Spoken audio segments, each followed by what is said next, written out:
Magandang araw! Nandito na ang ating aralin para sa Araling Panlipunan, ikalawang linggo. Ang ating pag-aaralan ay Paglalarawan sa aking komunidad.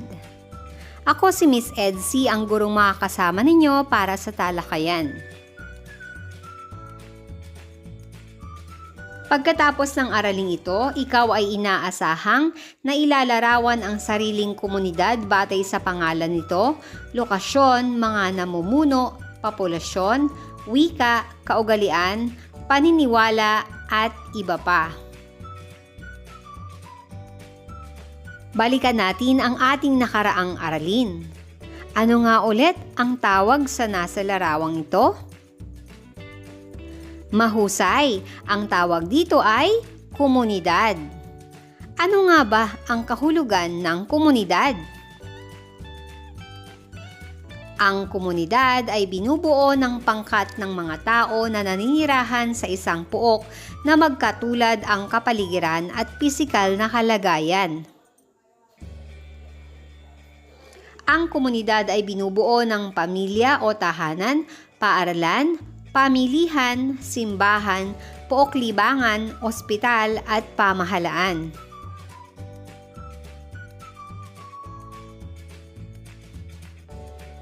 Ang komunidad ay maaaring matagpuan sa kapatagan, kabundukan, tabing ilog o tabing dagat, talampas, industrial at lungsod.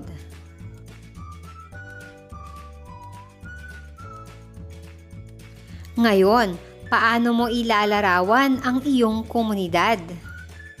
Upang mailarawan mo ang iyong komunidad, dapat ay alam mo ang mga batayang impormasyon tungkol sa iyong komunidad.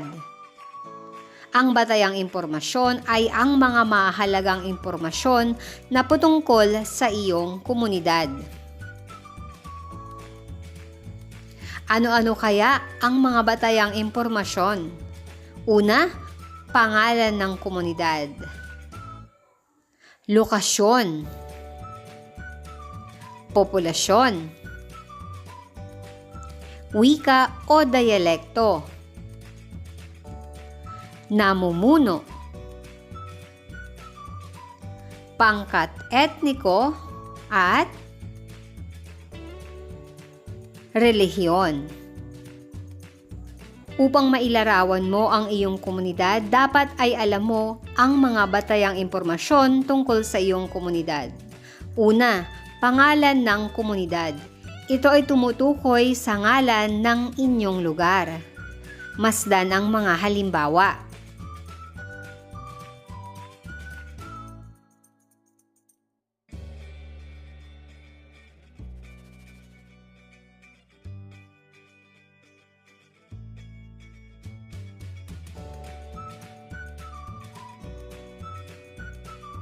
Sumunod na batayan, lokasyon.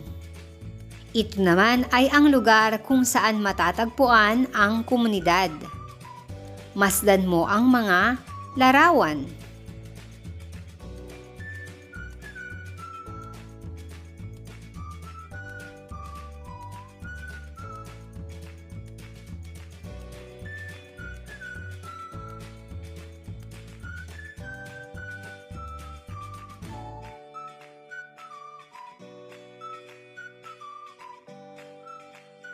Ang sumunod na impormasyon ay populasyon. Ang bilang ng mga tao na naninirahan dito. Halimbawa, ang bilang ng mga lalaki, babae, bata o mga pamilya sa isang komunidad.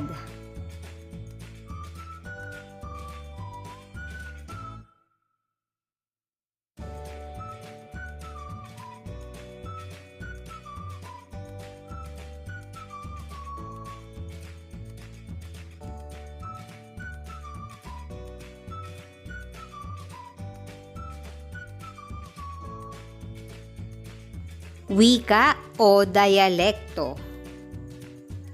Ito ang sinasalita sa isang komunidad, maaring Tagalog, Kapampangan, Ilocano, Bisaya at iba pa. Sa Tagalog, magandang umaga. Sa Kapampangan, mayap aabak. Sa Ilocano, naimbag abigat.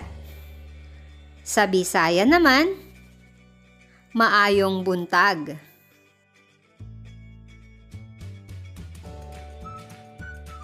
Namumuno. Ang kinatawan ng komunidad. Halimbawa nito ay ang alkalde, konsehal o kapitan.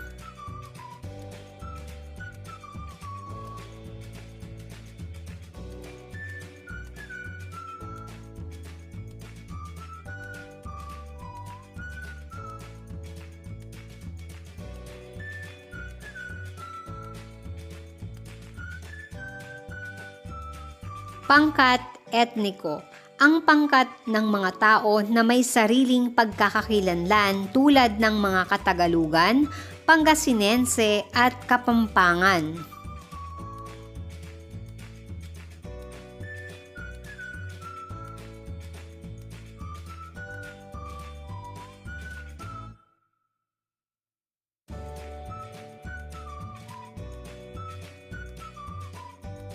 Relihiyon. Ito ang paniniwala ng mga tao sa Diyos. Halimbawa ay ang mga Katoliko, Iglesia ni Cristo, Born Again Christian, Islam at iba pa.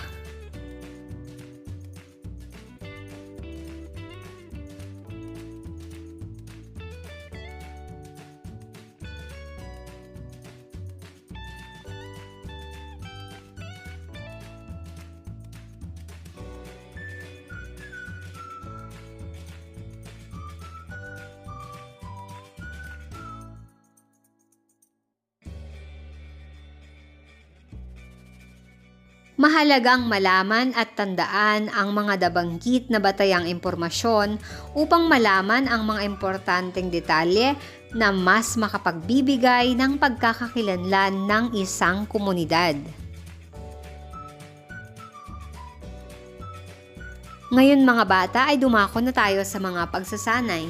Alamin ang batayang impormasyon na ipinahahayag sa bawat bilang. Bilugan ang titik ng tamang sagot. Una, tumutukoy sa bilang o dami ng mga tao at pamilya na naninirahan sa isang komunidad. A. Lokasyon, B. Wika o C. Populasyon. Ang tamang sagot ay titik C. Populasyon. Pangalawang bilang, ang tawag sa kinatawan sa pangkat o grupo ng mga tao sa isang komunidad. A. Populasyon, B. Namumuno o C. Relihiyon. Ang wastong sagot ay titik B. Namumuno. Pangatlong bilang, ang tawag sa sinasalita ng mga tao sa isang komunidad upang magkaintindihan ang bawat isa. A. Wika, B. Lokasyon o C. Relihiyon. Ang wastong sagot ay titik A. Wika.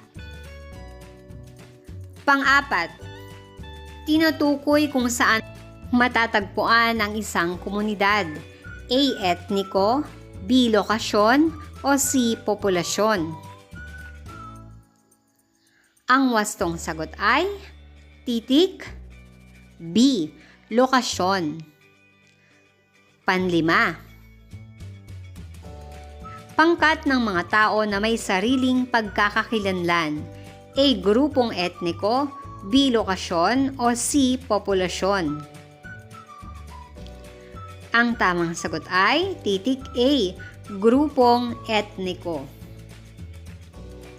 Dumako naman tayo sa susunod na pagsasanay. Tukuyin ang mga batayang impormasyon sa bawat kahon. Bilugan ng titik ng tamang sagot. Unang bilang, Tagalog, Ilocano, Pampango. A. Lokasyon, B. Wika o C. Relihiyon. Ang tamang sagot ay titik B. Wika. Pangalawa, 350 lalaki, 418 babae. A. Pangalan ng komunidad, B. Populasyon o C. Wika. Ang wastong sagot ay titik B. Populasyon. Pangatlong bilang. San Clemente, San Manuel, San Pablo. A. Populasyon, B. Pangalan ng komunidad, o C. Grupong etniko. Ang sagot ay titik B. Pangalan ng komunidad. Pang-apat, Kristiyano, Muslim. A. Namumuno, B. Lokasyon, o C. Relihiyon. Ang tamang sagot ay titik C. Relihiyon.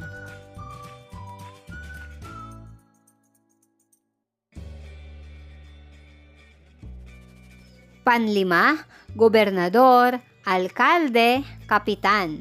A. Wika, B. Pangalan ng komunidad, o C. Namumuno.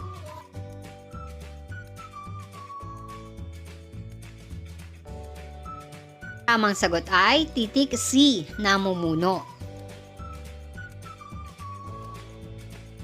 At dito na nagtatapos ang ating talakayan para sa araling ito.